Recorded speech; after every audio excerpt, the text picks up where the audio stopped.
Matagumpay na isinagawa ngayong buwan ng Hulyo ang BDO Fiesta 2025 sa Bicol Region. Ito ay isang nationwide event na naglalayong turuan ng mga Pilipino ng mas epektibong paraan ng paghawak ng pera ng isang individual, pamilya, negosyo at maging sa komunidad. Kaugnay nito, ilan sa mga isinagawang aktibidad ng BDO ay ang Media Kapihan Forum kasama ang BDO Senior Executive noong July 18 sa Legazpi City, Albay. Nadinaluhan ito ng ilang vloggers at mga miyembro ng media na galing pa sa iba't ibang parte ng rehiyon.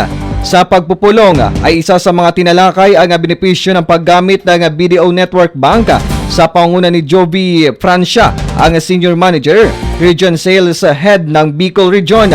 Layunin nitong ipaabot sa publiko, lalo na sa mga Bicolano, ang pag-access ng iba't ibang serbisyo ng BDO tulad ng savings account, checking account, kabayan savings para naman sa mga overseas Filipino workers, BDO Life Insurance at marami pang iba.